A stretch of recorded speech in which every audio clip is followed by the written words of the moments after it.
하트 하고 제 따라 하는 겁니다. 하나님, 나의 심장으로 당신을 사랑합니다. 자, 옆에 보고요. 아이 컨택 하고요. 예수 그리스도의 심장으로 당신 축복합니다. 반대편 보고요. 예수 그리스도의 심장으로 당신 축복합니다. 고맙습니다. 우리 이달의 말씀 하겠습니다. 이달의 말씀. 모세가 백성에게 이르되 너희는 두려워하지 말고 가만히 서서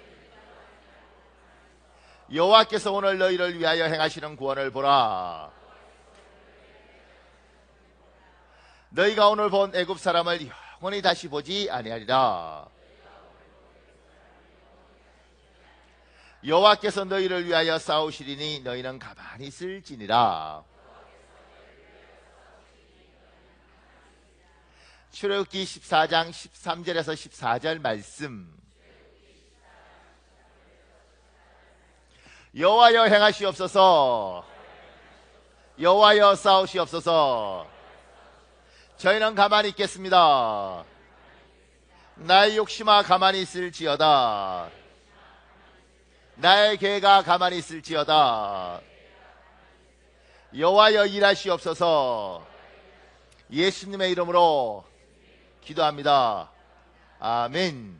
반드시 여러분의 선포대로 될 줄 믿습니다. 오늘 창세기 12장이에요. 창세기 12장은 굉장히 중요한 장입니다. 왜냐하면 창세기를 이렇게 50장으로, 창세기가 50장이잖아요. 나눌 때 1장부터 11장까지 상반부라 그러고 12장부터 50장까지를 하반부라 그래요. 그래서 공부를 할 때도 신학교에서 1장부터 11장까지 딱 배우고 요것만 배우는 거예요. 그 다음에 12장부터 50장까지 또 따로 배워요. 그래서 12장이 굉장히 중요합니다. 제가 창세기 12장에 대해서 간단하게 이렇게 적어놨습니다. 창세기 12장은 하나님이 아브라함을 부르시는 장면입니다. 우리는 이것을 아브라함이 하나님께 소명을 받는 장면이라고 부릅니다. 하나님은 아브라함에게 친척들이 있고 익숙한 장소인 고향을 떠나 미지의 땅 팔레스타인으로 가라고 말합니다. 지금까지 그를 지켜주던 모든 버팀목을 버리고 새로운 시작을 하라는 것입니다. 그러면 너에게 복을 주겠다는 것입니다. 단순히 아브라함 한 사람에게 복이 임하는 것이 아니라 자손 대대로, 그리고 땅의 모든 족속이 아브라함을 통해서 복을 얻도록 하겠다고 하나님은 약속합니다. 지금 원래 아브라함이 살던 곳이 있는 거예요. 근데 하나님께서 뭐라고 이야기하면 여기를 떠나서 네가 전혀 모르는 여기로 가, 이렇게 이야기하는 거예요. 근데 지금도 우리나라는 특세가 있잖아요. 제가 보니까 농촌에 사는 사람들은 이런 이야기 하던데요. 이렇게 밀물 썰물 때 이제 이게 물이 나가고 나면, 설물하고 나면 가서 조개 캘 때도 마을 사람들 아니면 못 캔답니다. 그러니까 자기 마을 사람들만 가야 되고 외부인들은 못 가는 거예요. 제가 왜 하느냐면 가면 뭐 조개 이런 게 있더라고요. 그래서 야, 나도 캐면 좋겠다. 그러니까 누가 그러더라. 못 캐요, 목사님. 왜요? 마을 사람 아니면 끼워주지도 않아요. 예. 그러니까 이제 이게 텃세 부리는 거죠. 텃세를. 그러니까 지금도 이게 있는데, 이 민주주의 사회, 법이 있는 이 사회에도 지금 이게 있는데, 이게 몇천 년 전이잖아요. 그러니까 이 지역을 떠나면, 모르는 사람이 오면 그냥 죽이고 다 뺏는 거예요. 그래서 내 아는 사람, 내 친척들, 그 다음에 나와 친한 사람들, 이게 버팀목이고 여기가 울타리인 거예요. 근데 이 기반을 버리고 전혀 새로운 곳에 가라고 하나님이 요구를 하는 겁니다. 여러분과 제가 이런 요구를 당하면 어떻게 생각하겠어요? 그럼 앞으로 어떻게 살지? 그러니까 제가 밑에 이렇게 적어놨습니다. 2번에 너는 너의 고향과 친척과 아비의 집을 떠나 내가 내게 보여줄 땅으로 가라. 그 밑에 하나님은 때로 우리에게 익숙한 것들로부터 결별을 요구하십니다. 그러니까 아주 익숙한 것들로부터 결별하게 만드는 하나님, 이 하나님이 지금 우리에게 일을 하시는 거죠. 그런데 이 아브라함에게 일을 할 뿐만 아니라 우리에게 요구하시는 거예요. 그러니까 여러분과 제가 굉장히 익숙한 게 있습니다. 여기서는 편해요. 발전이 있든 없든 간에 나는 편하고 나는 안정적인데, 하나님이 이걸 흔들어서 전혀 익숙하지도 않고 전혀 안정적이지 않은 곳에 하나님이 나를 바꿔버릴 수 있습니다. 보낼 수 있습니다. 왜 그럴까? 그 밑에 이렇게 적어놨습니다. 익숙한 것들로부터 결별하고 하나님을 만나는 사람들이 있습니다. 보십시오. 우리나라 지금 선교사들이 중동 쪽에 가 있잖아요. 아랍 지역에 가 있는데 아랍 지역에 가서 사실은 거의 전도가 안 됩니다. 왜 전도가 안 되냐면 이 이슬람 사람들은 이게 지역 공동체거든요. 그러니까 이 사람이 예수를 믿고 싶어도 딱 믿는 순간 가족들하고 다 등져야 되고 친구들하고 다 등져야 되고 직장하고 다 등져야 되는 거예요. 그러니까 믿는 순간 완전히 고립되는 겁니다. 그러니까 믿을 수가 없는 거예요. 믿을 수가 없고 믿으면 난리가 나는 겁니다. 그래서 이 사람들이 신앙 때문에 아니라 사람 때문에 못 믿는 거죠. 그런데 이분들이 이주 노동자로 한국 오잖아요. 그리고 우리가 밥 사주고 뭐 이렇게 하다 보면 믿어요. 왜냐하면 여기는 걸리는 게 아무것도 없어요. 그러니까 익숙한 것들부터 흔들어서 왔는데 와서 보니 놀라운 일이 있을 수 있더라는 거죠. 저도 가만히 생각해 보면 제가 고등학교 졸업할 때까지 제 고향에 있었으면 내가 교회를 다녔겠는가? 아마 안 다녔을 거예요. 만약 제가 교회 다니면 이랬을 거예요. 교회 다닌대 이렇게 했을 거예요. 다 알지 않겠습니까? 근데 이제 20살에 서울에 오면서 아무도 없지 않습니까? 아무도 없지 않습니까? 그러니까 그러는 가운데 외롭고 힘들고 이랬을 때 익숙한 걸로부터 결별했는데 하나님이 만나 주신 거죠.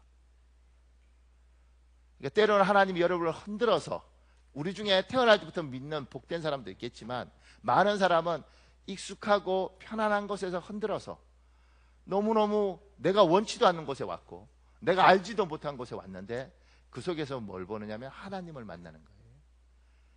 지역뿐만 아니라 내가 원치도 않고 내가 바라지도 않는 상황이 생겼어요.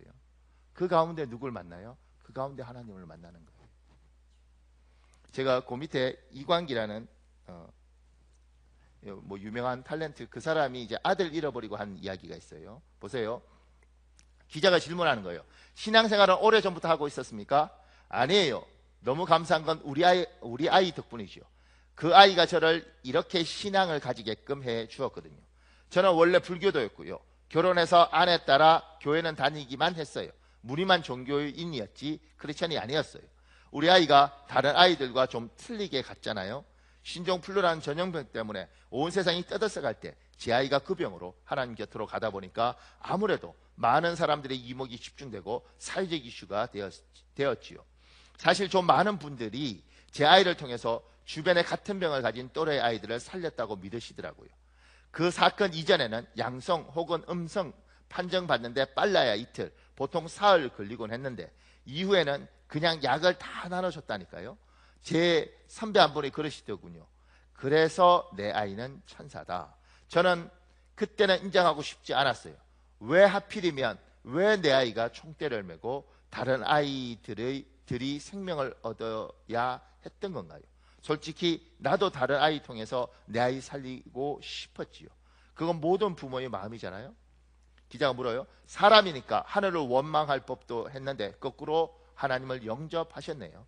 장례 치르고 하루는 베란다에 나가 생각에 잠겼는데 의지할 게 정말 아무것도 없더라고요. 그때 장례 기간에 저를 위로해 준 분들의 말이 다시 생각났어요. 제 아이는 정말 하나님이 보내주신 천사라는. 너무 많은 분들이 그런 말을 하니까 처음엔 제가 어떤 체면 같은 것에 걸린 것 같았다니까요. 그 아이가 진짜 내 아이가 아닌가 보구나. 하나님의 자식이었구나. 천사인데 내게 잠시 맡겨주셨던 거로구나. 그렇다면 내가 뭔가 잘못 키웠네. 아이가 그렇게 갑자기 병에 걸렸을 때 내가 왜 기도하지 못했고 하나님을 붙잡지 못했을까? 처음에 후회 같은 게 들기 시작했어요. 그리고 정말 하나님 앞에서 눈물의 회개가 터지더라고요. 감사의 기도도 나오고요. 그러고 나니까 옛날에 듣지 않던 찬양곡들이 전부 내 노래 드린 거예요. 자유를 달릴 때마다 찬양을 들으며 울지 않은 날이 없었어요. 성경을 읽어도 어느 한 줄 저를 위한 말씀이 아닌 것이었고요. 2000년도 더 된 글이 어쩌면 이토록 현실에 일용할 양식이 될 수 있는 걸까요? 석규를 보내고 2달이 좀 안 된 어느 날 아이를 안장한 추모공원으로 가는 새벽길에 하늘이 내 쪽으로 열리고 햇빛이 마치 십자가처럼 갈라지는 것을 보여주셨어요. 하나님이 저를 붙잡으신다는 것을 믿지 않을 수 없겠다 싶었죠.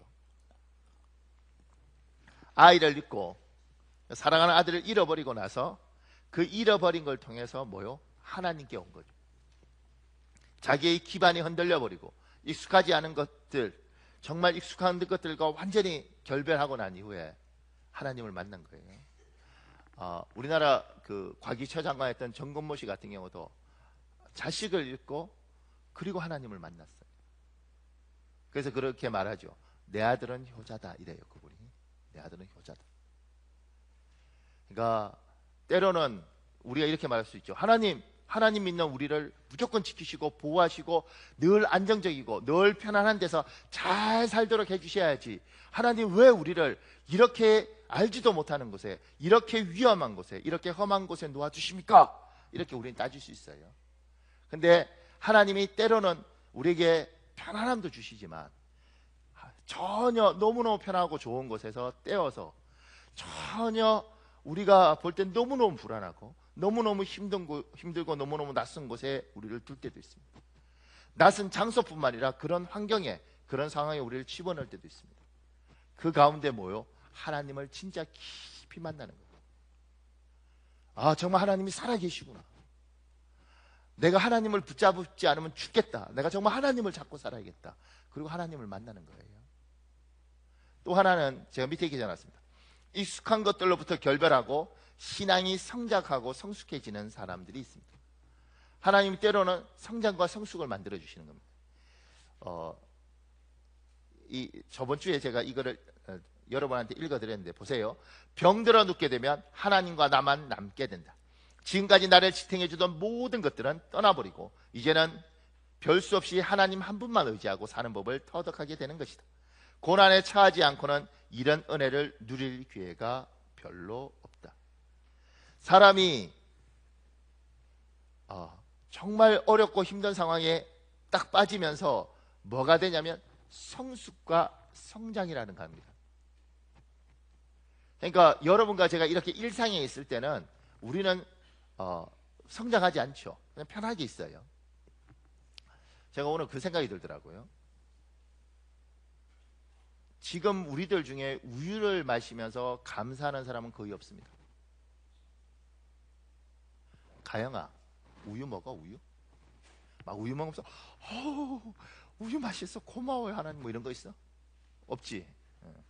혹시 여러분 중에 이렇게 소고기 먹으면서, 수입산 소고기 먹으면서 혹시 막 소고기야 이런 분 있어요? 뭐야? 수입산이야? 한우 아니네. 하여튼 수입산은 좀 질긴 것 같아, 뭐 이러면서 먹지. 절대 수입산이 이렇게 먹지 않아요. 근데 제가 어릴 때만 해도, 지금 생각해보면 제가 어릴 때만 해도 정말 소고기는 귀한 거예요. 여러분하고 저하고 뭐 보통 비슷하지 않나요? 우리 교회? 저보다 나이 많은 분 많을 텐데 뭐 옛날 소고기 먹고 살았어요? 저는 지금 생각해보면 우유도 제 초등학교 때까지 학교 급식 우유, 병에 나오는 거, 그거 먹었지, 이렇게 집에 배달해서 먹은 건 나중에 좀 더 나이가 들어서 먹었어요. 그러니까 제가 자라던 세대가, 제가 울산에서 자랐고 아버지가 현대자동차 다니셨으니까 빨리 부해지던 세대였거든요. 근데 초등학교 때까지 우유를 그 학교 급식 우유 말고는 못 먹었어요. 그러니까 우유 먹을 때 굉장히 고소한 거죠. 그러니까 다음에 빨리 급식이 와서 또 우유를 먹어야 되는 거죠. 그러니까 소고기, 돼지고기 귀한 거인 거죠. 귀한 거. 그걸 지금은 다 누리고 있죠. 그리고 그게 귀한 줄도 감사한 줄도 몰라요. 막 느껴요. 저는 뷔페 가서 감사한 사람을 별로 못 봤어요. 저희들은 초대받으면 뷔페 많이 갑니다. 근데 뷔페 많이 가면 습관이 어떻게 되냐면 한 바퀴를 일단 쫙 돌아요. 목사님, 이 뷔페가 수원에서 제일 좋은 뷔페입니다. 예. 한 바퀴 쭉 돌아요. 생각보다 별로네. 그러고 먹기 시작해. 그러고 먹기 시작. 어떤 곳은 250까지래. 250까지. 250까지 이렇게만 먹어도 배가 부를 거예요. 침만 묻혀도. 그런데 쫙 돌고 생각보다 별로다, 이렇게 간다고. 고마운 걸 모르죠. 근데 하나님이 그게 이제 성숙하지 않고, 그러니까 굳어져 있는 거예요. 어리면 그런 거예요. 성숙하다는 건 고마움으로 알고 귀한 걸 귀한 걸로 아는 거예요. 저는 한 30년 전에 굉장히 충격적이었던 게, 그때 22살 이럴 거예요. 23살. 왜 충격적이었냐면 너무 강렬하니까 기억이. 용산에 제하고 제 친구가 걸어가는데 차가 한 대 있고요. 자가용이 있고 그 앞에 어떤 할아버지가 이렇게 이러고 있더라고요. 이렇게. 그래서 얘들아 이렇게 불러서 저는 뭐 도와달라고 그러는 줄 알았어요. 그래서 예? 이렇게 하니까 할아버지가 그러더라. 너희들은 늙지 마라. 제가 너무 충격적이니까. 왜냐하면 처음 보는 할아버지고 할아버지가 차 뒤에 이렇게 자기 차도 아닌 것 같아요. 아마 걸어가다가 너무 힘이 드니까 차를 잡고 서 계신 거죠. 그런데 젊은 애들 얼마나 젊겠어요. 22살, 3살짜리가 너무너무 젊은 애들이 두 명이 이렇게 막 걸어오니까 보고 부러웠던 거죠. 그러면서 뭐라 그래요? 얘들아 너희는 늙지 마라. 근데 30년 동안 이게 뇌에서 안 떠나. 근데 그 말을 우리가 알았겠어요? 그럼 저희 때는 저 할아버지 이상한 할아버지인가 이렇게 생각했다. 그런데 지금 만약 제가 지나가다가 똑같은 장면을 보면 아마 엄청 울 거예요. 왜냐하면 이 할아버지 마음이 어떤 마음인지 알고 이 아이들이 그걸 못 알아듣는 그것도 보게 되는 거예요. 이게 뭐요? 이게 성숙을 해가는 거예요. 약간 민망한 이야기인데 그 애기들 옛날에 애들 이렇게 잘 벗겨놨잖아요, 그죠? 그러니까 벗겨놓으니까 남자애가 오줌이 마르니까 소변을 오줌을 싸는 거예요. 쫙. 근데 좀 나이 있는 중년의 남자가 이렇게 유심히 보는 거예요.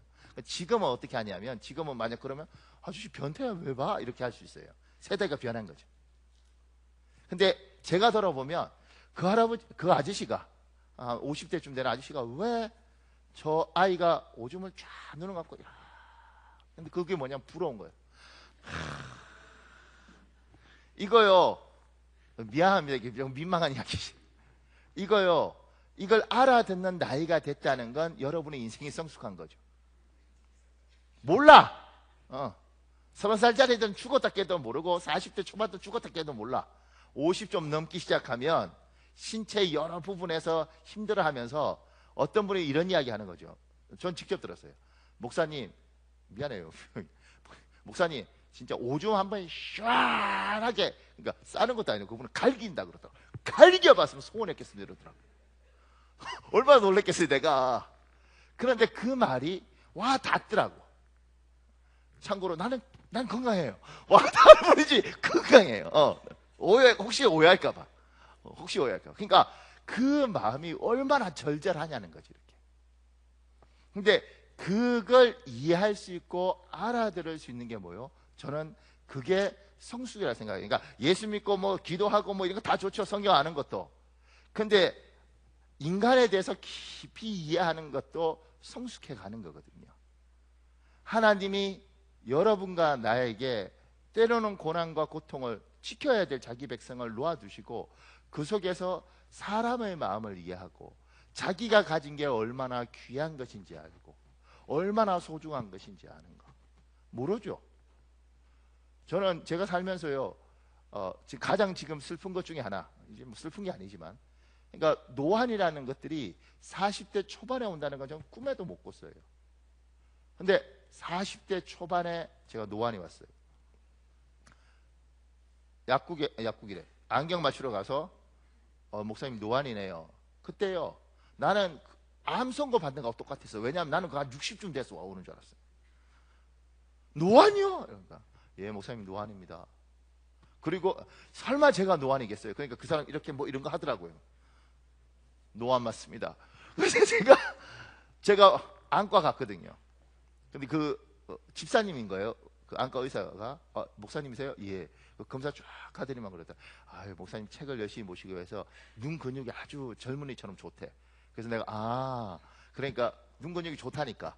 그러니까 이제 저 사람이 잘못했는가 보다. 그런데 이분이 그러다. 눈 근육이 참 좋으신 건 맞고요. 노안이세요. 이러다. 그러니까 이거 뭐 그러면서 어느 날 제 선배들 중에 뭐 주면 이렇게 보는 사람들에 대해서 이해가 100% 되는 거예요. 그거야 이해가? 안 가지. 안경 끼고 이게 무슨 짓이야? 안경을 벗든가. 그런데요 이렇게 가는 게 이해갑니다. 그리고 마음에 애절해. 그러면서 눈이 밝고 좋았던 것이 얼마나 귀한 건지. 그러니까 그런 말 하고 싶죠. 청년들한테.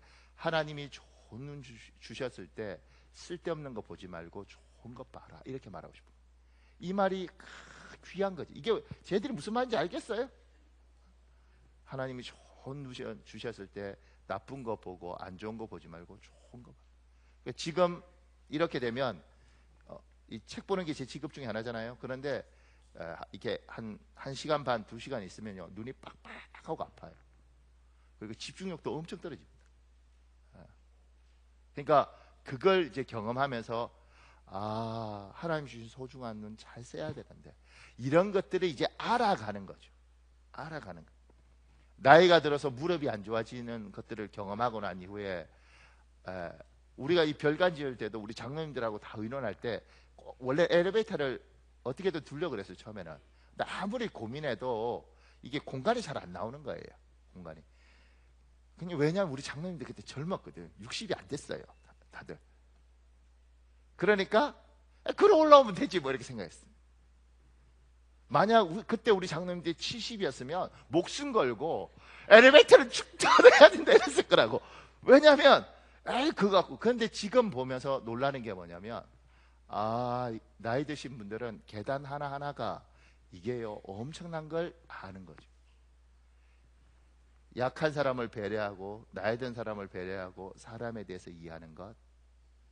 예수 아무리 열심히 믿어도 사람을 이해하지 못하고 사람의 고통을 공감하지 못하고, 때로는 그거 갖고 뭐 그래, 이렇게 말하는 것들이 성숙하지 않다고요. 하나님은 사랑하지. 근데 사람들이 너무 아파. 그거 갖고 뭘 그래요. 근데 저 사람한테는 너무 아파. 이걸 이해하고 깊이 만져줄 수 있는 것도 성숙이죠. 자, 때로는 하나님이 우리에게, 우리가 너무 익숙하고 너무 편하고 너무 좋은 곳에서 그래, 이렇게 살아라 얘들아, 그렇게 해주고 싶지만, 하나님이 때로는 익숙하지 않은 상황에 집어넣었어요. 그것이 직장의 일이든 고향을 떠나는 일이든 새로운 일이든 심지어 굉장히 비참한 어떤 상태든, 하나님은 그 속에서 우리에게 하나님을 깊이 만난 사람을 만나게 하고, 또 누군가에게는 영적으로 또 인간적으로 깊이 성숙시키고 성장시키는 작업들을 하시는 거죠. 그러니까 이렇게 질문하면 안 되는 거예요. 하나님 왜 나에게 이렇게 어렵게 하십니까? 살아계시면 무조건 나를 지켜주셔야 되는 거 아닙니까? 하나님 이렇게 말씀하시죠. 나는 너를 평생을 지켰다. 그런데 지금은 얘야 네가 나를 깊이 만날 때고, 지금은 얘야 네가 더욱더 무르익을 때다. 혹시 하나님께서 너무 편안하고 좋은 상황에서 진짜 원치 않는 상황, 익숙한 것들로부터 결별시켜서 아주 힘든 상황을 만드셨습니까? 그러면 그 속에 하나님의 의도가 무엇인지 깊이 만나는 시간이 되시길 예수님 이름으로 축복합니다. 제가 그 밑에 이렇게 적어놨습니다. 땅의 모든 족속이 너를 말미암아 복을 얻을 것이라 하신지라. 요게 이제 3절 이야기거든요. 12장 2절 3절. 근데 제가 밑에 이렇게 적어놨습니다. 창세기 12장 2절 3절을 읽을 때 나의 주안점은 어디에 있는가? 2절 3절 기억나세요? 2절은 내가 너로 큰 민족을 이루고 내게 복을 주어 내 이름을 창대하게 하리니 너는 복이 될지라, 이렇게 돼 있어요. 3절은 뭐라고 되냐면 하반절에 이렇게 돼 있어요. 땅의 모든 족속이 너로 말미암아 복을 얻을 것이다. 그런데 나의 주안점 어디인가? 그 밑에 이렇게 적어놨습니다. 내게 복을 주어 내 이름을 창대하리니 인가, 아니면 땅의 모든 족속이 너로 말미암아 복을 얻을 것이라 인가. 지금 하나님이 아브라함을 불러내면서 두 가지 약속을 하시는 거죠. 하나는 네가 진짜 복이 있을 거다 얘야. 네가 창대할 것이다. 내가 너에게 복 주겠다. 이게 12장 2절이에요. 12장 3절은 뭐냐면 너를 통해서 정말 많은 사람들이 복을 받을 것이다. 이게 12장 3절이에요. 여러분 이걸 읽을 때 앞에 중심을 두는 거예요? 뒤에 중심을 두는 거예요? 우리 교회는 어디에 중심을 뒀을까요? 제가 그 밑에 이렇게 적었어요. 98%의 사람은 내게 복을 주어 내 이름을 창대하게 하리니에 무게 중심을 둘 것입니다. 저도 그렇습니다. 하나님은 이런 사람을 도울까요? 이렇게 물었습니다. 우리 교회가 창대교회 아니겠습니까? 그러니까 같은 성경을 읽어도 포인트가 있어요. 누군가는 나를 통해서 많은 사람이 복을 받을 것이다, 여기에 포인트를 두는 사람이 있고, 누군가는 내가 복 많이 받을 거야, 이런 사람이 있어요.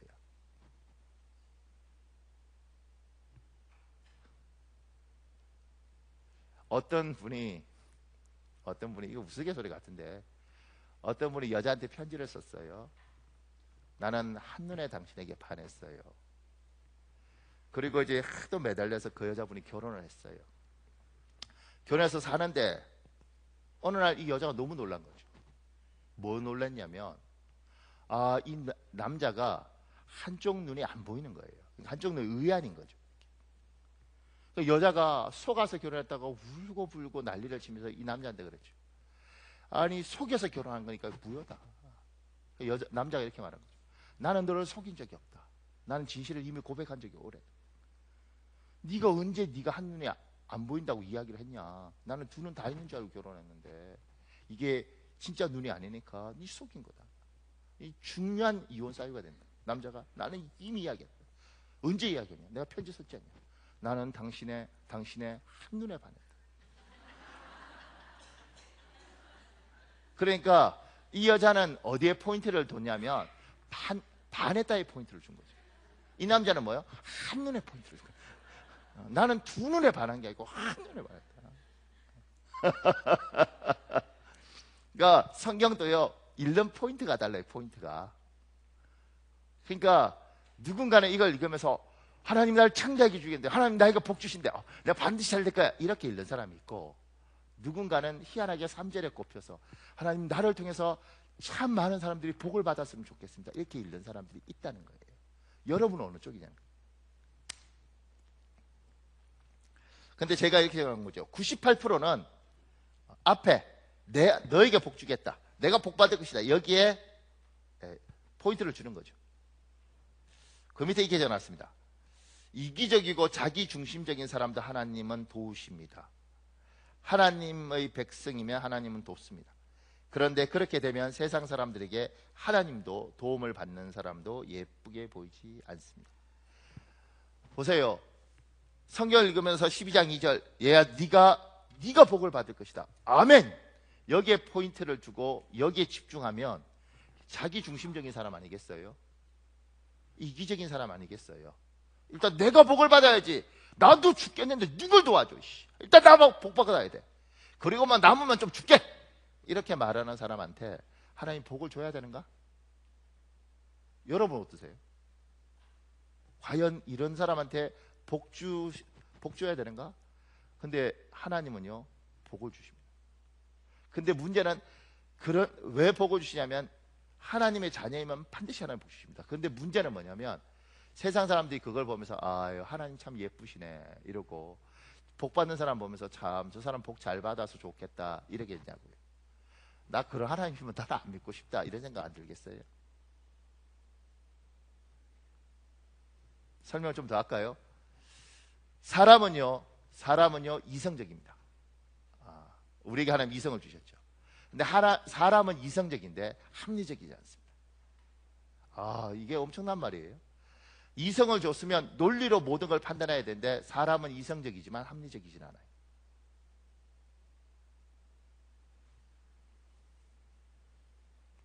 여러분들이 이성적이고 합리적이면 절대 아이를 사랑할 수가 없습니다.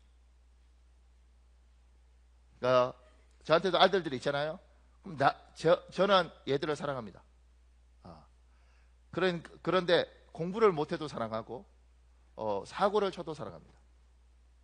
이성적으로 그러면 안 되죠. 왜냐하면 이성적은 내가 널 키워서 이만큼 했으면 네가 보답을 해야지, 이 자식이 이만큼 내가 너한테 돈 투자를 했는데 네가 이것밖에 성적을 안 내? 넌 사람도 아니야, 이렇게 가야지 합리적이죠.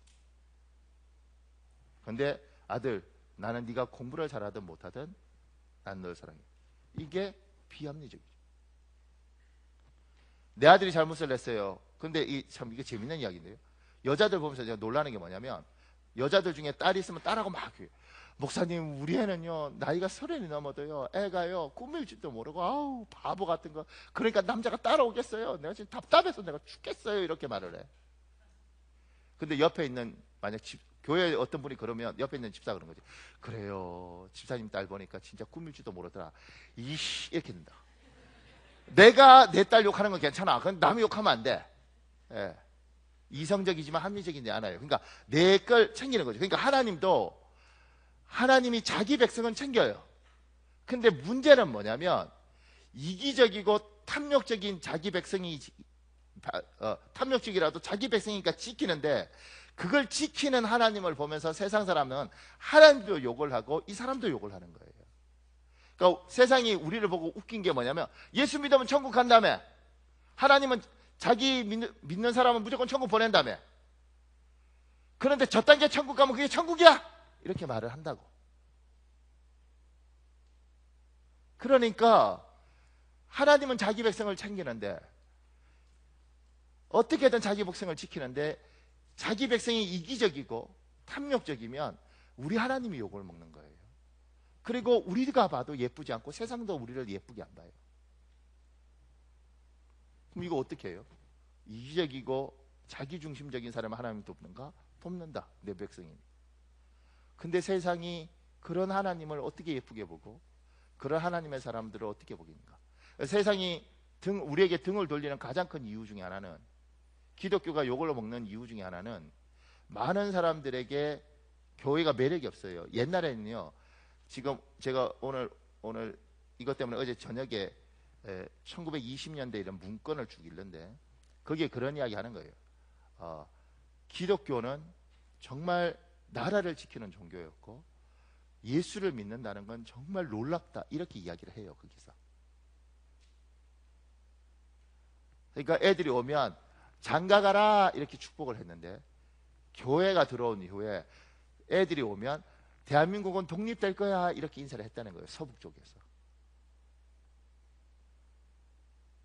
그런데 지금 우리가 가진 교리를 잘 보세요. 저 사람은 나빠도 천국 가요? 예, 예수 믿으면 천국 가죠. 하나님은 자기 백성을 책임집니다. 아, 저런 것도 천국 가는구나, 나는 안 갈래, 이렇게 가고 있는 거예요. 굉장히 속상하죠. 굉장히 속상하죠.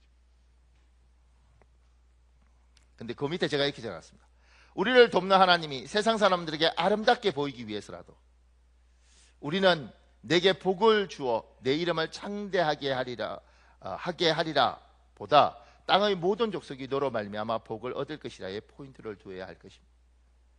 제가 원래 적을 때 이렇게 적고 싶었어요. 우리를 돕는 하나님이 세상 사람들에게 욕먹지 않도록 하기 위해서라도 우리는 창세기 12장 2절에 내게 복을 줄 것이다, 여기보다 땅의 모든 족속이 너 때문에, 너를 통해서 복을 받을 것이다, 여기에 포인트를 둬야 되지 않겠는가. 그 밑에 일본 사람이 쓴 책이에요. 거기에 이런 내용이 나옵니다. 하버드는 어떤 기준으로 어떤 젊은이들을 선택하는 걸까?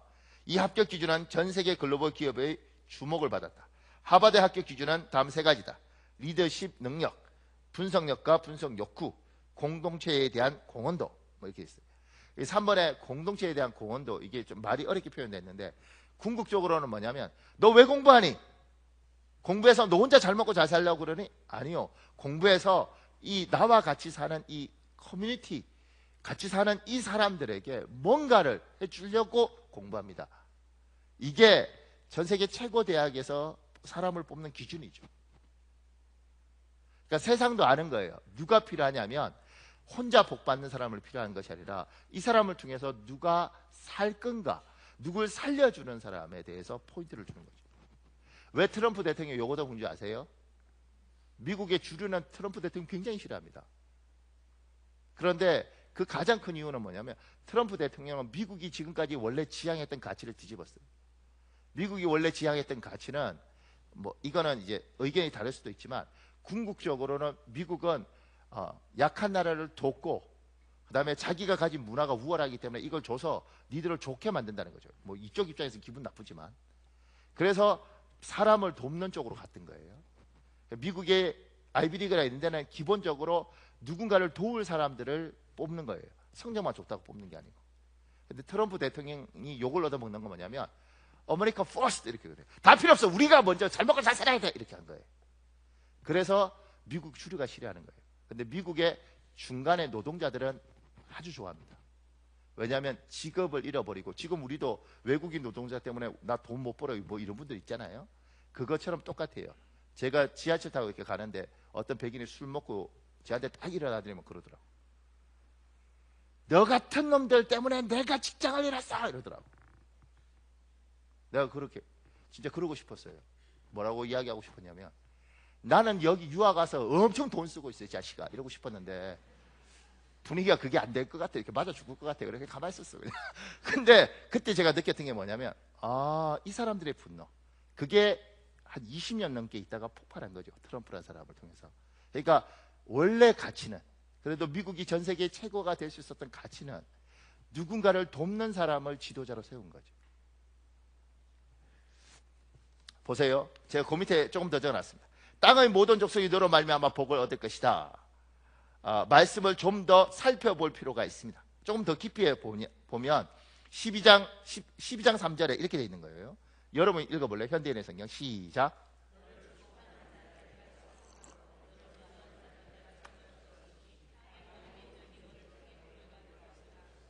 너를 통해 이렇게 있습니다. 이게 영어로 보면 이렇게 through 이렇게 관통하는 거거든요. 그러니까 정확히 말하면 상수도 관 같은 거예요. 물이 상수도 관을 통해서 흐르는 것처럼, 얘야 내가 너를 통해서 누군가를 축복하겠다는 거죠. 너를 통해서 누군가의 길을 열겠다는 거예요.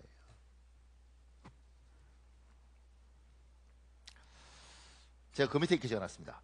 하나님은 나를 통해 누군가가 복을 받기를 원하십니다. 이 말씀은 순진한 말씀이나 위선적인 말씀이 아니라 굉장히 능력 있는 말씀입니다. 제가 여러분들에게 설교하면서 여러분 자신만 복을 받는 게 아니라 누군가에게 복의 통로가 되어야 되고 도움이 주는 사람이 되어야 됩니다. 그러면 여러분들 중에 이 말이 맞다는 걸 알아요. 그렇지 않아요? 그리고 이게 이기적인 걸 알아요. 그럼에도 불구하고, 그러니까 여러분 누군가를 도와야 됩니다 이렇게 말하면 부담스럽고 힘이 들어요. 우리 마음이 그런 거죠. 그런데 하나님은 이렇게 살라는 거예요. 그런데 실제로는 이게 훨씬 도움이 됩니다. 누군가를 돕겠다고 생각하고 사는 것들이 훨씬 도움이 되고, 나만 복 주십시오 이거보다 하나님 내가 좀 힘들어도 누군가에게 축복하는 존재로 살고 싶습니다. 이게 하나님의 가치관이에요. 보세요. 밑에 이런 글이 있습니다. 우리 사회는 상위 1%가 전체 재화의 절반 이상을 소유하고 그것을 누리는 사회다. 그러므로 그 상위 1%가 누리는 호사스러움은 옛날 큰 나라의 왕이 부럽지 않다. 미국의 어떤 부자는 자기 자가용 비행기가 있음에도 불구하고 가족이 여름 휴가를 갈 때에는 전보기를 전세 내서 간다고 한다. 그 이유는 자기 애완견이 작은 비행기는 멀미를 하기 때문이다. 지어낸 말 같지만 사실이다. 공부의 궁극적 목표는 상위 1%가 되는 것이고, 자기 자식을 상위 1%로 만들고 싶어하는 궁극적인 이유는 상위 1%만이 누릴 수 있는 특권 때문이라고 할 수 있다. 그래서 우리는 자녀들에게 공부시킬 때 공부해서 남주자라고 이야기하는 것이다. 이런 마음과 자세와 목표를 가지고 열심히 공부하기 때문에 세상이 점점 나빠지고 빈곤의 문제가 생기는 것이다. 공부를 열심히 해서 탁월한 사람이 많이 나올수록 그들이 차지하는 지분이 커지고, 그 지분이 커지면 커질수록 빈곤과 불평등의 문제가 커지는 것이다. 공부해서 남주자라고 말하지 않고 공부해서 남줘라라고 하면 어떨까?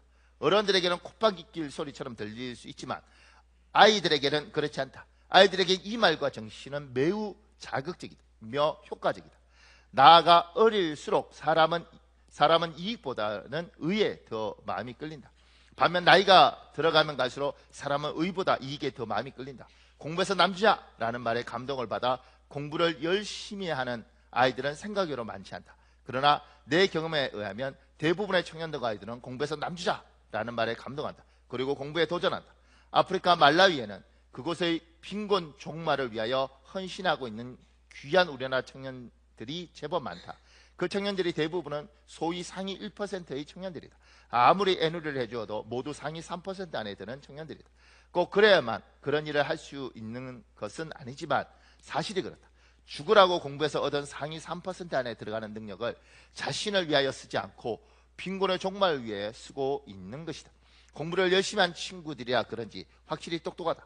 똑똑한 친구들이 죽기 살기로 공부하니 성공할 확률도 높아지는 것 같다. 공부해서 남주자. 원래 이게 한 20년 전에 유행했던 말이에요. 그런데 원래 제가 자랄 때는 그렇죠. 공부해서 남주냐 이 말 듣고 자랐어요. 공부해서 남주냐? 아무도 못 뺏어가. 다 네 거야. 그러니까 공부해. 이렇게 이야기하는 거예요.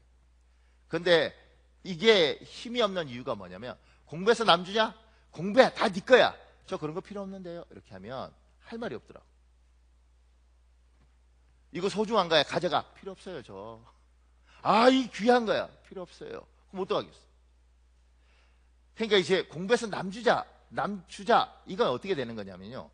청소년들한테 이야기할 때 야 공부해. 하기 싫어요. 이래요. 공부해서 하기 싫어요. 공부해서 남주냐? 그런 거 필요 없어요. 공부해서 남주자. 공부해서 남줘야 돼. 그리고 때리는 겁니다. 뭐라고 때리냐면 공부해서 남줘야 돼. 굶어 죽고 가고 있잖아. 네가 공부해서 얘가 굶어 죽는 거야. 공부해 자식아. 굶어 죽잖아. 이렇게 하는 거죠. 이해 가세요? 그러니까 큰애 원래 때릴 때도 야 너 공부해서 대학 가야지. 이게 뭐야? 이렇게 하면 힘이 없죠. 너 공부해야지 이 자식아. 네가 공부 안 하면 동생들이 다 죽잖아. 네가 공부하는 거 보고 얘들도 공부하는 거지. 너 때문에 애들이 죽는 거야 이 자식아. 뭐 이렇게 하면 되는 거죠. 참고로 우리 큰애한테 못 해봤어요. 그런데 논리라는 것이 그런 거죠. 얘를 위해서 네가 해야 돼. 왜냐면 얘가 죽어. 너는 안 해도 괜찮지만 네가 안 하면 얘가 죽어. 기독교의 가치관이 그런 거예요. 얘를 살리기 위해서 네가 해야 되는 거야. 이게 훨씬 파워풀하다는 거죠.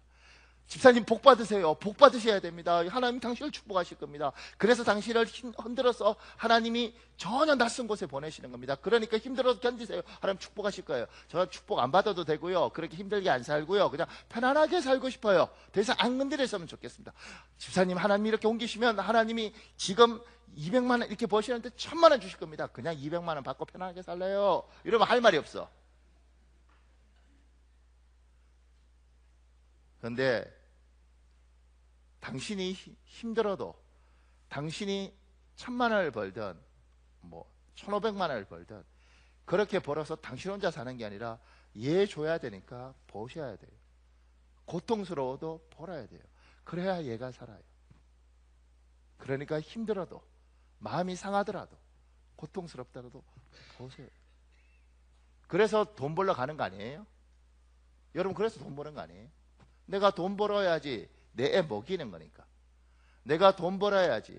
그래도 내 마누라 안 오니까. 여자가 그래 내가 돈 벌어야지. 그래도 내 남편이 덜 불안하니까. 그러니까 돈 버는 거 아니에요? 나 혼자만 살겠다면 안 벌고 그냥 적게 먹고 그냥 안 입고 그냥 살죠. 내가 더럽고 치사하게 그렇게 할 이유가 뭐 있겠습니까? 그러지 않겠어요? 그러니까 기독교 가치관은 12장 2절과 3절 중에 우리는 3절인 거예요. 내가 힘들어도 내가 어려워도 왜 사는가? 내가 왜 이 익숙한 걸로부터 결별하고 이 고통스러움을 당하는가? 하나님 나를 통해서 저 사람이 살아야 됩니다. 저 사람은 사는 것이 하나님 내가 이 땅에 살아있는 이유입니다. 그런데 놀라운 건 뭔지 아세요? 이게 나를 살려요. 옛날에 제가 학교 다닐 때 초등학교 때는 나머지 공부가 있었습니다. 근데 나머지 공부는 선생님이 시키는 게 아니에요. 선생님이 시키는 게 아니고 같은 반 애 중에 똘똘한 애가 시키는 거예요. 그러면 이렇게 하는 거예요. 선생님이 박효력이 남아서 구구단 외워봐. 그럼 잘 외우잖아요. 그러면 얘 구구단 가르치고 너 집에 가 이래요. 그 선생님 집에 가버려. 그러면 초등학교 2학년짜리가 똑같은 2학년짜리 찔찔이를 모아놓고 2는 4 제대로 못해! 이러고 선생 짓을 해요. 그리고 놀라운 건 뭐냐면 내가 발전이라는 걸 해요. 더 깊이 자라게 되는 거죠. 힘들지만 남아서 지는 안 해워도 되는데 가르치면서 성숙해 가는 거죠. 하나님이 세상이 이렇게 돌아가기를 원하더라고요. 그러면서 정말 성숙한 사람들, 정말 하나님이 복을 주는 사람은 누군가를 복주기 위해서 자기를 희생하고 자기가 어려워도 그 어려움을 감내하는 사람 하나님 축복하는 거예요. 지금 왜 복이 없는지 아세요? 너무 이기적이에요. 너무 자기만 알아요. 제가 고민에 기도했습니다.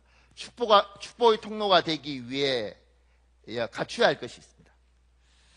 그 밑에 일보다 사람입니다. 여러분이 축복의 통로가 될 때 반드시 명심해야 될 게 있습니다. 일보다 사람입니다. 이때 일은 단순한 노동만을 가리키는 것이 아닙니다. 돈보다 사람입니다. 새로 구입한 차보다 사람입니다. 전기세보다 사람입니다. 이게 잘 이해가 안 될 것 같더라고요. 제가 써놓으면서. 이게 무슨 말이냐면 기독교인들은 사람이 중요한 거예요. 사람이. 전기세보다 사람이라는 건 이런 거예요. 엄마들 중에 애 보고 이러죠. 너 왜 이렇게 불을 많이 켜? 꺼! 전기세가 얼마인 줄 알아? 이런 정신없는 거. 돈도 안 돼 벌어봤지. 이러면 전기세보다 사람이 아닌 거죠. 전기세보다 아들인 거죠. 속이 상한데 내 아들이 소중해. 내 딸이 더 소중해. 이해 안 가세요? 사람이라고 우리는. 전기세보다 사람이라는 건 뭐냐면 당신 또 화장실에 갔다가 불 안 껐어? 이 여자가 하여튼간에 머리가 있어 없어? 하여튼간에 우리는 전기세보다 뭐요? 사람이라. 전기세가 나가도 내 아내가 상처를 받으면 안 되는 거예요. 새로 구입한 차보다 사람이라는 거예요. 여자가 차를 끌고 갔다가 이렇게 끌고 갔대요. 여보 갔다가 접촉사고가 있어서 어디 끌고 갔어? 어디 혹시 외제차 받은 거야? 외제차 같은데 갈랐어 이 여자애. 이렇게 하면 차보다 사람보다 만원보다 찬 거죠. 가장 먼저 뭘 물어야 돼요? 여보 당신은 어때? 어디 안 아파? 누가 받았어? 이 새끼를 내가 죽일까? 이렇게. 그러니까 우리는 사람이라니까. 사람. 우리는 사람이 소중하다니까. 일보다 사람이. 보세요. 밑에 글이 있습니다. 남편은 지방 출신으로 서울에 올라와 명문대를 졸업한 뒤 대기업에 취직, 승승장구 출세가도를 달리고 있었습니다. 그 가정은 겉으로 보기에 무엇 하나 부러울 것이 없는 중산층 가정이었습니다. 그렇지만 그의 아내는 늘 시름시름 앓았습니다. 얼굴은 항상 혈색이 없이 창백한 데다 무슨 일에도 의욕이 없어 보였습니다. 그러나 일 중독인 남편은 이미 오래전에 웃음을 잃어버린 아내의 무표정한 얼굴과 날로 수척해지는 몸을 눈치채지 못했습니다. 사실 이 부부의 문제는 실온초로 거슬러 올라가야 합니다. 은연중에 아내와 조잘거리는 남편은 좁쌀이다 라는 생각의 세례를 받고 자란 남편은 퇴근하고 집에 돌아와서도 아내에게 다정한 말 한마디 건네지 않았습니다. 다정한 말은커녕 일찍 귀가하는 일조차 부끄럽게 여겨 밤늦게 들어왔다가 새벽에 나가는 생활을 반복했습니다. 그는 다른 사람이 다 퇴근한 뒤에도 사무실에 혼자 남아서 일에 매달렸습니다. 그런 까닭에 남보다 빨리 출세도 하고 경제적인 안정도 누릴 수 있었습니다. 그러나 그의 이런 생활은 아내의 생명을 담보로 한 것이었습니다. 남편으로부터 평생 다정한 말 한마디 들어보지 못한 아내, 남편을 일에 빼앗긴 그의 아내는 어느 때부터인가 시름시름 죽어가고 있었습니다. 한편 그의 아내는 매일매일 밤이 늦어서야 돌아오는 묵뚝뚝한 남편으로부터 헛되이 사랑을 갈구하다가 가슴속에 차곡차곡 한이 쌓여가기 시작했습니다. 사람은 사랑을 주고받아야 살 수 있는 존재입니다. 남편의 사랑을 확인할 수 없는 무심한 세월은 부인의 몸을 잔인하게 갉아먹기 시작했습니다. 결혼한 지 13년 만에야 남편은 문득 아내가 몸도 잘 가누지 못할 만큼 비적 여위고 병색이 완연하다는 사실을 깨달았습니다. 겉으로 무심했던 남편이지만 병색이 짙은 아내의 모습을 보니 가슴이 아팠습니다. 아내의 얼굴은 검게 변해 있었고 음식도 잘 먹지 못했습니다. 심지어 밥을 짓는 일조차 힘겨워했습니다. 남편의 가슴은 철렁 내려앉았습니다. 남편은 출근하기 전에 아내를 병원에 데리고 가서 종합검진을 받게 했습니다. 퇴근길에 아내를 데리러 다시 병원에 들은 남편에게 의사는 심각한 표정으로 고개를 내저었습니다. 의사는 부인의 병이 너무나 심각하기 때문에 지금 와서 어떻게 손을 써볼 도리가 없으니 집으로 데려가라고 말했습니다. 남편은 의사의 말이 이제는 수술하기에도 늦었으니 부인을 편히 가도록 해주라는 뜻임을 알았습니다. 남편의 가슴속에는 말로 형용할 수 없는 회한이 밀려들었습니다. 이튿날부터 남편은 퇴근하자마자 곧장 집으로 돌아왔습니다. 집에 돌아온 남편이 하는 일은 저녁을 먹은 다음 말없이 신문을 펼쳐드는 것이었습니다. 하루 이틀 사흘 남편은 매일같이 일찍 들어와서 똑같이 행동했습니다. 말없이 신문을 펼쳐들고 등을 보인 채 앉아있다가 잠이 드는 것이었습니다. 자신이 죽을 병에 걸린 줄 꿈에도 모르는 부인은 남편의 갑작스러운 변화에 무척 놀랐습니다. 처음에는 어쩌다 일찍 들어온 거겠지 생각했지만 내심으로는 무척 기뻤습니다. 그런데 매일매일 일찍 들어오는 남편을 보니 더럭 겁이 났습니다. 이가 혹시 회사에서 쫓겨난 게 아닐까? 닷새째 되는 날 아내는 드디어 등을 돌린 채 신문을 보고 있는 남편을 유심히 살펴보았습니다. 신문을 보는 줄만 알았던 남편은 울고 있었습니다. 깜짝 놀란 아내는 남편을 세우며 물었습니다. 당신 회사에서 쫓겨났어요? 그런 거예요? 남편은 울어서 붉게 충혈된 눈으로 아내를 뚫어져다 쳐다보면서 울먹거렸습니다. 여보, 미안해. 그동안 내가 당신한테 너무했어. 나 때문에 당신이 이렇게 아프게 된 거야. 순간 아내는 자신이 심각한 병에 걸렸다는 사실을 직감했습니다. 삽시간에 절망감이 그녀를 덮쳤습니다. 손가락 하나도 꼼짝할 수 없을 만큼 전신에서 힘이 쏙 빠져나가는 느낌이 들었습니다. 아내가 충격으로 몸을 가누지 못하고 자리에 들어 누웠는데도 남편은 다시 제자리로 돌아가 신문을 집어들고 똑같은 자세로 훌쩍일 뿐이었습니다. 굳어진 남편의 마음이 이런 상황에서도 아내에게 사랑의 표현을 하지 못하도록 막은 것입니다. 그러나 그때부터 아내는 마음속으로 남편을 새롭게 깨달았습니다. 저리 무심한 사람도 아내가 죽는다니까 눈물을 흘리구나. 저 무심한 사람이 그래도 남편이라고 나를 생각하면서 밤마다 저렇게 울었구나. 그 성격에 우는 모습을 보이기 싫어서 신문을 펼쳐들고 날마다 숨죽여 울었구나. 아내의 가슴에 말할 수 없는 감동이 밀려들었습니다. 그리고 생전 처음 남편의 사랑을 온몸으로 느낄 수 있었습니다. 눈물이 쏟아졌습니다. 등을 돌린 채 숨죽여 우는 남편을 바라보면서 아내도 하염없이 흐느끼기 시작했습니다. 이렇게 이들 부부는 2달 동안 이런 식으로 밤마다 숨죽여 울었습니다.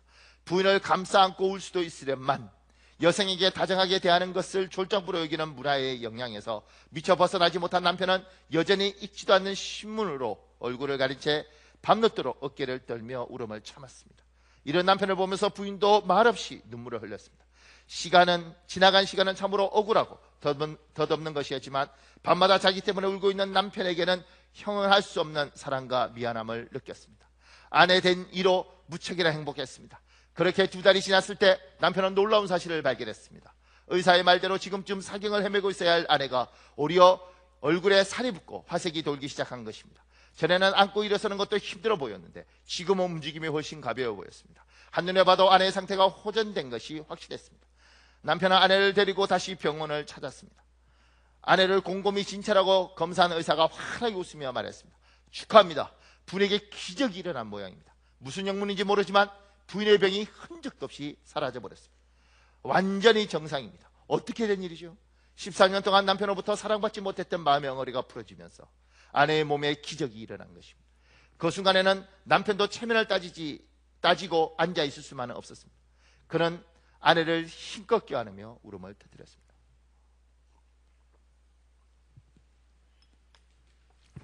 일보다는 사람이에요. 일보다는 사람. 그러니까 사랑하는 여러분, 우리 교회는요 원래 정이 많은 교인들입니다. 우리 교회 원뿌리들은 정이 많고 사람들을 잘 챙기고 이런 게 우리 교회의 원래 뿌리들입니다. 그런데 그게 이제 교회가 뭐 80명, 뭐 100명, 120명 요때까지는 이게 유지되더라고요. 장례가 나면 다 가고, 장례가 나면 다 오고, 못 가면 한 집에 하나라도 이렇게 대표로 보내고, 이게 이제 우리 교회의 원래였는데, 이렇게 하나님이 그러니까 이걸 안 무너뜨리고 우리 교회를 부흥시키려고 그러셨는지 매년 이렇게 10% 정도 교인들이 이렇게 늘어나면서 그렇게 한 10년 이렇게 오니까 이게 이제 안 되는 거예요, 이게. 그러니까 이제 모르는 사람도 서로 많고 경조사가 나도 다 챙길 수가 없잖아요, 그죠? 그러면서 이게 우리 교회가 가지고 있는 소중한 자산이 어쩔 수 없는 거죠. 이게 이제 못 지키는 거예요. 그러니까 교회 안에 어떤 일이 있냐면 은혜는 있는데 외로운 성도들이 있습니다. 은혜는 있는데 힘든 성도들이 있습니다. 그러니까 목회자가 이게 다 안 되는 거죠, 이렇게. 목회자가 다 안 되는 거예요.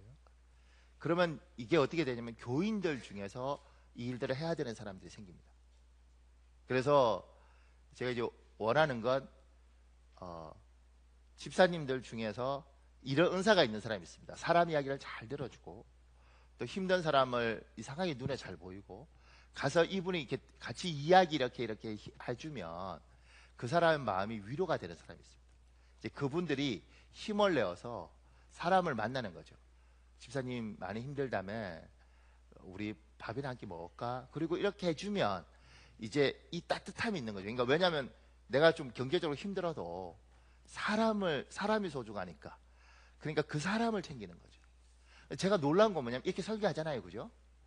그러면 이 달란트가 있는 사람은 이걸 듣고 이러면 좋은데, 요 달란트가 없는 분이 또 이걸 또 하나님이 나에게 주신 음성을 듣는 경우가 있어요. 그래서 너무 오해를 받고 전화를 하는 거죠. 집사님 주일날 빠졌대? 왜 빠졌어? 힘든가 보지? 뭐 이렇게 해갖고 그러니까 이게 들은 사람이 또 들어야 되는데, 그리고 요런 분들 중에 요런 분들이 또 이렇게 따뜻한 사람들이 정이 있으니까 요 분들이 또 돈이 없는 경우가 있어요. 그러니까 밥을 사고 싶어도 용기가 없어요. 그러면 교회에 또 하나님이 이렇게 밥 사는 걸 좋아하는 분이 있어요. 많지는 않더라도. 그러면 연합을 해서 집사님이 밥 사고 우리 누구 만나러 가자, 만나서 같이 이렇게 저렇게 이야기만 들어줘도 그래서 성도가 산다고. 그러니까 우리 교회는 하나님 주신 은혜는 참 많이 있어요. 예배 시간마다 일부 예배 때도 드리면서 정말 많은 사람이 눈물 흘리면서 이렇게 하거든요. 하나님 음성도 잘 들어요, 사람들이. 그러니까 이제 하나님 위로하는 음성도 듣고, 그러니까 이제 교회 전체적으로는 너무너무 좋은데 이 끈끈함이 자꾸 이렇게 결속력이 떨어지다 보니까 그 부분에서 좀 여러분들 중에 은사가 보면 많이 얼굴 표정이 안 좋다, 저기는 가서 좀 챙겨줘야겠다, 이런 마음이 있으면 이제 그걸 하라는 거죠. 용기를 내어서. 그리고 그게 사람을 살려요. 목사도 똑같아요.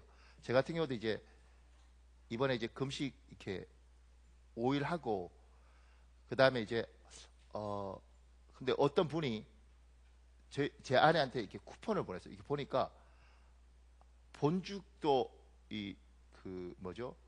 본죽? 거기서 그게 요새는 그걸 카톡으로 이렇게 하면 이 죽이 오더라고. 이렇게 그거 갖고 가면 죽을 주더라고. 그러니까 어떤 분은 써준 분도 있고, 제가 복이 많죠. 어떤 분은 죽을 써준 분이 있고, 어떤 분은 그걸 줬어요. 그래서 본죽에 갔죠. 그래서 이걸 달라 그랬죠. 근데 그게 게살 무슨 죽이었는데 게살이 너무 많아. 그래서 먹으면서 왜 게살이 많지?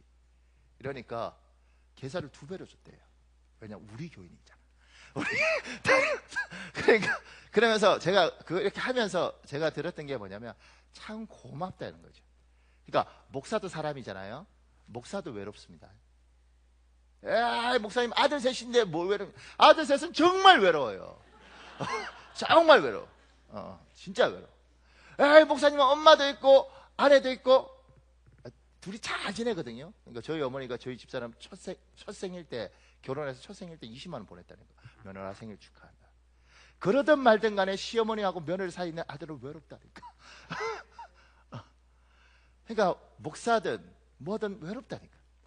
근데 하나님의 은혜가 있지만 하나님 우리 이렇게 모아준 건 서로 챙겨야 되는 거예요. 그게요, 때로는 제가 우리 일부 예배 때 보니까 2층에 우리 남자 집사 중에 하나 이렇게 앉아 있는데 우리 장로님 중에 한 분이 일찍 예배 오셔서 예배 드리면서 기도 시간에 그 집사 뒤에서 자꾸 기도하더라고요. 요새 좀 힘들거든요. 근데 지금 몇 번째 그러셨어요. 제가 보고 고맙다. 왜냐하면 힘들 때 그렇게 교회 어른들이 잡아주면서 버티는 거거든요. 하나님 우리를 이렇게 만들어 주셨어요. 그래서 제가 우리 싸우지 않는 교회 막 이렇게 하는 이유가 뭐냐면 사랑하고 살기도 시간이 부족하고 이렇게 하면서 버티는 겁니다. 이게 교회의 힘이고 이게 교회의 능력이에요. 정말 힘들 때 챙기고 찾아가 주는 거. 근데 우리들 중에 그런 이야기 할 수 있죠. 근데 목사님, 저는 그런 은사가 있고 정말 축복의 통로로 살고 싶은데 나는 너무 약해요. 근데 여러분도 약하고 저도 약합니다. 제가 밑에 찰스 스텔리라는 사람이 쓴 글 중에 이런 내용이 있습니다. 오래전 시카고에서 열린 인터치 사역 만찬에 참석했다가 우연히 교단이 다른 목사님 사람들과 한 테이블에 앉게 되었다. 나는 그들에게 어떻게 인터치 프로그램을 알게 되었는지 물었다. 그중 한 부인이 자기는 계속 예수님을 왔다고 말했다. 일평생 예수님의 동상과 그림을 보며 예수님을 섬겨왔다면서. 그런데 목사님이 예수님을 우리의 삶 속의 믿음으로 영접하라고 촉구하시는 말씀을 들었을 때 갑자기 제 마음속에 등불이 환하게 켜지는 것 같았어요. 예수님 어떻게 섬겨야 하는지 이제 알 것 같아요 라고 말했다. 그때까지 그 부인은 예수님에 대해서 알고 있었지만 예수님과 어떤 종류의 관계를 맺어야 하는지 모르고 있었다. 예수님은 그저 벽에 걸린 그림과 스테인 드 글라스와 설교석, 즉 외부에 계셨던 것이고 부인의 마음속 내부에 계시지 않았던 것이다. 부인이 다시 말했다. 저는 70살이 다 되어 가는데 60이 넘도록 그저 예수님을 구원자라고만 불렀어요. 근데 이제 나의 구원자이심을 알았어요. 이렇게. 그러니까 많은 사람들이 신앙생활을 하면서 그냥 하나님 멀리 있는 거예요. 이 부인이 말하는 것 구원자, 영어로 이렇게 the savior, 그냥 몰라요. 나의 그냥 구원자. 근데 어느 날 이게 my savior, 나의 구원자 이렇게 된 거예요. 그러니까 여러분과 제가 이 힘든 땅에 살 수 있는 것들은 힘들어도 다 힘들죠. 안 힘든 사람 이상이 없다고요. 근데 누군가의 통로가 되기 위해서는 끊임없이 은혜가 있어야 돼요. 그러니까 이렇게 예배 드릴 때 하나님의 은혜를 주셔야 됩니다. 설교는 제가 열심히 할 수 있지만 은혜는 하나님이 주시는 겁니다. 그러니까 기도해야죠. 하나님 나에게 은혜를 주시고 나에게 힘을 주십시오. 그래서 내가 누군가를 살릴 수 있었으면 좋겠습니다. 나를 통해서 하나님, 난 멀리는 아니더라도 최소한 내 안에도, 내 남편도, 아니면 내 자식도, 하나님 사랑하는 내 가족들이 살았으면 좋겠습니다. 나를 통해 살아난 우리 교회 교인 중에 누구라도 살았으면 좋겠습니다. 하나님 정말 복을 주시면 나를 통해서 이 민족에 누가 살았으면 좋겠습니다. 하나님 내가 복의 통로가 되고 싶습니다. 근데 내가 너무 약해요. 내가 너무 부족해요. 하나님 가진 것도 별로 없어요. 그런데 하나님이 능력을 주시면, 하나님이 용기를 주시면 나는 그렇게 살 수 있습니다.